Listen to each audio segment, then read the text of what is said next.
صلی علی رسولہ الکریم اما بعد فاعوذ باللہ من الشیطان الرجیم بسم اللہ الرحمن الرحیم وقضى ربك ألا تعبدوا إلا إياه وبالوالدين إحسانا إما يبلغن عندك الكبر أحدهما أو كلاهما فلا تقل لهما أف ولا تنهرهما وقل لهما قولا كريما واخفض لهما جناح الذل من الرحمة وقل رب ارحمهما كما ربياني صغيرا صدق الله العظيم. ماں باپ کی رضا سے رہا جو گریز پا خوشنود خدا کی وہ نعمت نہ پا سکا. کتنا ہے بدنصیب وہ کتنا ہے نامراد جو مفت میں ملی ہوئی جنت نہ پا سکا. معزز سامعین کرام اور حاضرین مجلس، میں اپنی معروضات کا آغاز اس واقعے سے کرنا چاہتا ہوں جسے سن کر رحمت عالم صلی اللہ علیہ وسلم بھی رو پڑے. ایک مرتبہ نبی کریم صلی اللہ علیہ وسلم کے پاس ایک بندہ نامراد آیا اور اپنے باپ کی شکایت کرنے لگا کہ وہ جب بھی چاہتے ہیں میرا مال لے لیتے ہیں. سرکار دو عالم صلی اللہ علیہ وسلم نے اس شخص کے باپ کو بلایا.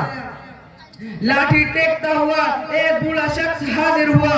آپ نے اس شخص سے تحقیق کرنا شروع فرمائی تو اس شخص نے کہنا شروع کیا، اللہ کے رسول، ایک زمانہ تھا جب یہ کمزور اور بے بس تھا اور مجھ میں طاقت تھی اور میں مالدار تھا اور یہ خالی ہاتھ تھا. میں نے کبھی اس کو اپنی چیز کے لینے سے نہیں روکا.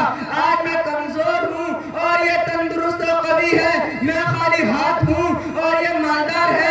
اب یہ اپنا مال مجھ سے بچا بچا کر رکھتا ہے. اس ضعیف کی بات سن کر رحمت للعالمین صلی اللہ علیہ وسلم رو پڑے اور ولد ناخلف سے مخاطب ہو کر فرمایا، تو اور تیرا مال سب تیرے باپ کا ہے.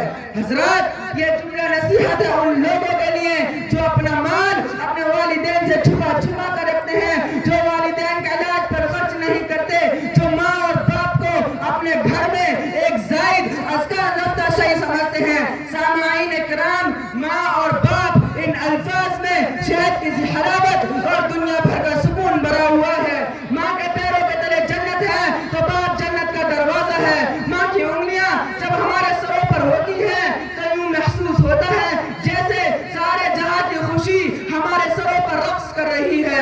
اور باپ کی پرعرش شفقت نگاہ عزائم میں حوصلہ و جلا عطا کرتی ہے. دنیا کی ہر چیز اپنی شکل بدل دیتی ہے لیکن ماں اور اس کی ممتا میں کچھ فرق نہیں آتا. دنیا کا کوئی رشتہ والدین سے زیادہ محترم نہیں. والدین کے لیے سب سے خوبصورت چیز اولاد ہوتی ہے. والدین کے لیے سب سے خوبصورت چیز اولاد ہوتی ہے. اے لوگوں، والدین سے ہمدردی کی توقع رکھنے کے بجائے والدین کے ہمدرد بن جاؤ. خالق کائنات نے اپنی بندگی کے بعد بندوں پر سب سے اولین فرض وبالوالدین احسانا قرار دیا ہے. کہا گیا، اے لوگوں، والدین سے حسن سلوک کرو. اور ہاں، حسن سلوک کی توفیق کو دونوں جہاں کی سعادت سمجھو. حالی اعظم صلی اللہ علیہ وسلم نے والدین کی خدمت کو ہجرت و جہاد پر فضیلت دی ہے. اسلام نے تو ہمیں یہاں تک تعلیم دی ہے کہ اگر ماں باپ کافر و مشرک ہو تو بھی ان کا حسن سلوک کرتے رہو. مجھے بتاؤ کہ ایسی عظیم الشان تعلیم کسی اور مذہب نے دی ہے مگر غافل رہا حقوق و فرائض سے جو بشر دنیا و آخرت میں وہ راحت نہ پا سکا.